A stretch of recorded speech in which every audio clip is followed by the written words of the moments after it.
Кніга псальмаў, псальм 15. Псальм Давідаў. Господзе, хто будзе жыць у палацы Тваёй? Хто знойдзе спачын на гары Тваёй святой?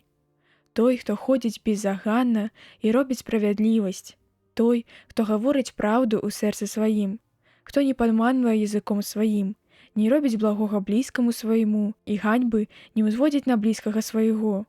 Нікчэмным лічыцца перад ім злачынца.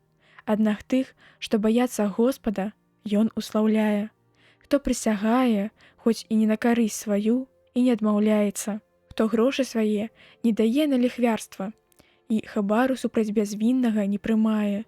Той, хто так робіць, не пахіснецца навек.